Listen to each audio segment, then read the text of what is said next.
నాగవల్లి అయితే ఇంకా గుళ్ళో మధు చేసిన పని అయితే గుర్తు చేసుకొని పదే పదే దాని గురించి ఆలోచిస్తుంది.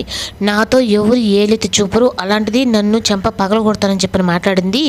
ఆ పిల్లకి ఎంత ధైర్యం, అసలు నేను ఎవరనుకొని నన్ను నాతో ఇలా కాలు దువ్వింది ఆ రోజు, తన బ్రతుకెంత అని చెప్పి అన్నట్టుగా మాట్లాడుతూ ఉంటే ఈ లోపలైతే మహేష్ అయితే వచ్చి మేడం సీసీ కెమెరా రికార్డింగ్ అంతా తెచ్చానని చెప్పానంటే ఇంకా దాంట్లో చూస్తూ ఉంటుంది. మధు తన మీద చెయ్యెత్తింది, అలాగే తన్ని అక్కడున్న పాత్ర తీసుకొని కొట్టబోయింది మొత్తం చూసి ఇంకా చాలా కోపంతో రగిలిపోతూ ఉంటుంది.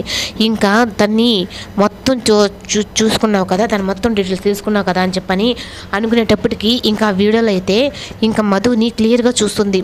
చూసి తన దగ్గర తన బాలరాజు పోలికలు ఉన్నట్టుగా ఉన్నాయి తన దగ్గర, అయినా బాలరాజు చిన్ని అందరూ చనిపోయారు కదా అని చెప్పని తన మొహంలో చూస్తుంది. మళ్ళీ ఏమంటే అయినా తన కళ్ళు అంతా కూడా ఒకసారి ఆ బాలరాజు కూడా తనని చిన్నిని కొట్టబోయేటప్పుడు బాలరాజు అలాగే చెయ్యి అడ్డం పెట్టుకొని పట్టుకుంటాడు. అలాగే కావేరి పొగరు కూడా తన దగ్గర ఉంది ఒకరిని అని చెప్పి నేను అనుకుంటే, అయినా కావేరి వాళ్ళ కుటుంబమే నాశనం చేశాను, ఇప్పుడు ఈ పిల్ల నా జోలికి వచ్చింది, ఈ పిల్లను కూడా అంతం చేశాను అనేటప్పటికీ ఇంకా మధు మహి వాళ్ళైతే ఇంకా రెడీ అయ్యి కాలేజీకి వెళ్తున్నామని చెప్పని వస్తారు.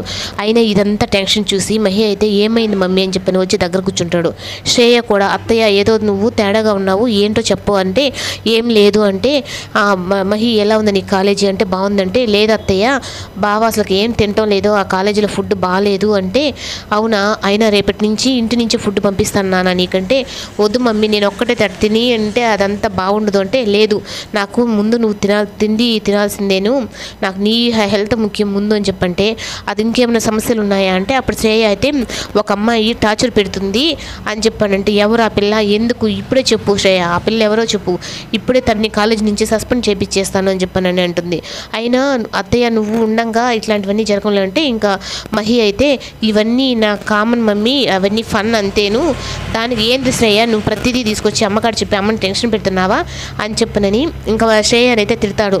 లేదు బావా నువ్వు అసలుకి పిజ్జా బర్గర్లు తినే కదా, సగం ఆకలితోనే కదా ఉంటున్నావు, అదే చెప్తున్నా అంటే రేపటి నుంచి నీకు క్యారేజ్ పంపిస్తాను నాన్న అని చెప్పని